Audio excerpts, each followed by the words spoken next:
You clearly want to make some, so why not just make it? Because I'm scared. Of what? I don't know. Exactly. You just answered your own question. Yeah. But like, for real, don't like hype yourself up now and then go home and be like, oh, I don't know. Like, do it. Worst come to worst, what's going to happen? You make it. Someone says they don't like it.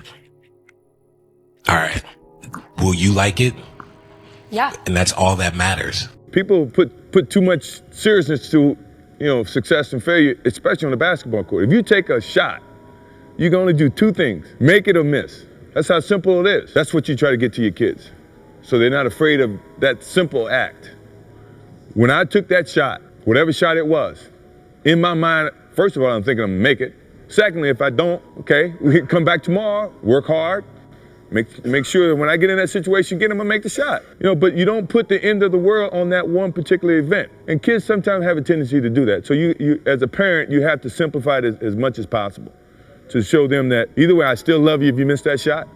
I still think you're still a great basketball player if you miss that shot. You got to stop listening to that voice in your head that's telling you you can't do something, that you're not good enough, that you're never going to get to where you want to go. You just got to stop listening to it. And you have to really start paying attention to what it is you want. Because I can tell you that voice is not you. What you've got to do is you've got to focus on where you're trying to get to and where you're trying to go. So you have the voice over here telling you all these negative things. The best thing you can do sometimes is you start focusing there, not focus on the problems or the voice over here. Like, you focus on where you're trying to go. And I do that every single day. And if you put your focus on where you're trying to go, that handles a lot right there, because now you're not getting involved with this whole dialogue back and forth in your head about, whatever stupid shit conversation you have with somebody, and you're worried about this and you're worried about that. Like, that helps a lot of that to just be eliminated by just focusing on where you want to go. You'll never make it. You're not good enough. What if it doesn't work out? You ever heard that voice? Because guess what? I hear that voice almost every single day. Fear often isn't a loud, ugly, foreign screech that one doesn't recognize, but it is rather a voice that is small, subtle, and very familiar, speaking to the insecurities that are deeply rooted in not truth, but familiarity. But see, I've consistently found a way to silence that voice on command, a technique in which I will teach you in this video today. But before we get into that, I'm Virgo, aka Alice the Virgo. Make sure you like, subscribe, and comment, and go check out my second channel where I'll be reacting to. With that, let's get on with it.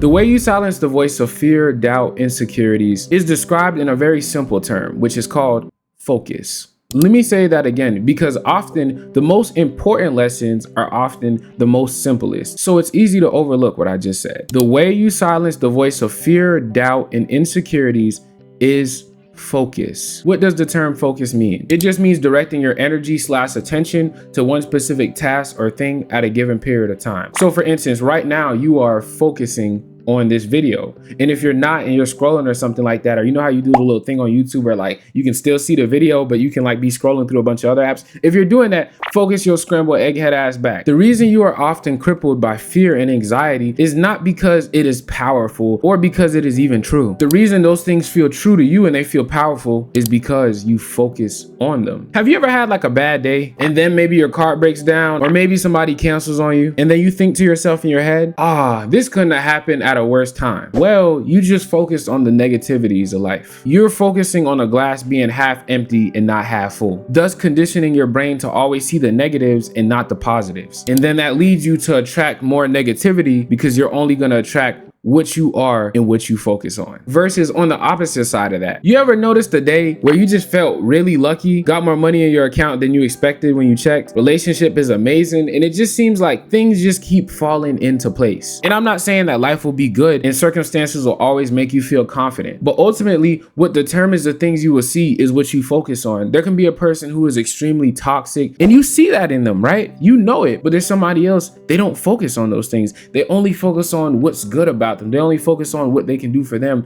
and they end up seeing a completely different person than you, because ultimately what you look for is what you will find. I mean, think about this. If you focus on the phrase, I can't, you will focus on everything in real time that proves you can't, thus causing you to not even see the opportunities that show you can whenever they do present themselves, because you're only focused on the part of your brain that says, I can't. Take Michael Jordan, who was 5'10" in the 10th grade and got cut from varsity. If he looked and paid attention to why he could never become an NBA player, then he would have never even stepped on a college court. But by focusing and listening to his heart and not people who couldn't even see his vision, he was able to be in the right mindset to see the right opportunities when they presented themselves. My mental preparations for the game are very different than most.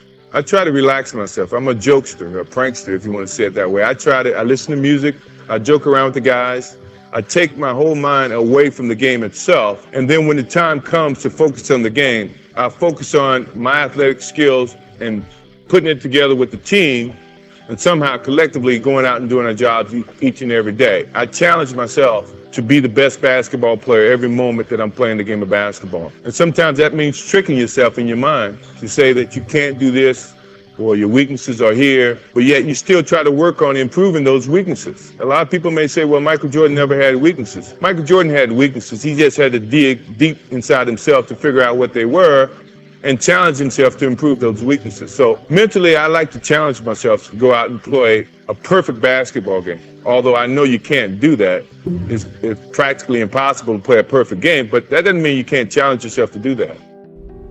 You see, it's not necessarily about silencing the voice. It's just about not focusing on it. Because see, things speak to those who listen. If your insecurities speak and you keep focusing on it, it'll keep talking. But if you ignore it, then guess what? Just like people, it'll realize you don't care and it stops talking. And it works with everything else. If you listen to the voice of security and confidence, you ask for guidance when it speaks, it'll continue to speak to you and give you the directions to where you want to go. But you can't ask a millionaire how to get rich to then go on to listen to a bum that explains why you can't be rich. The fear is simply because you're not living with life, you're living in your mind.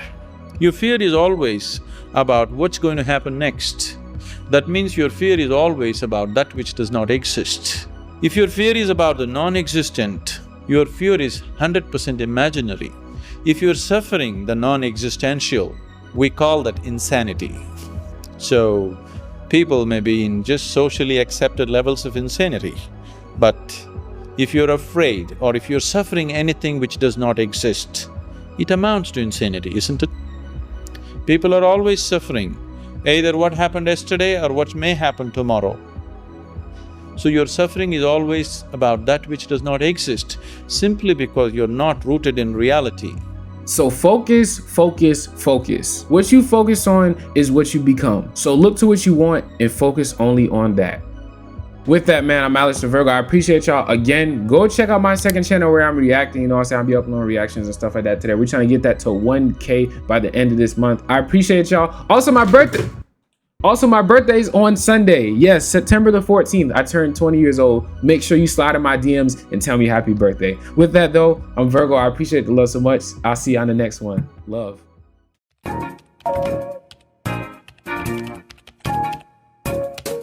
God's little bitch.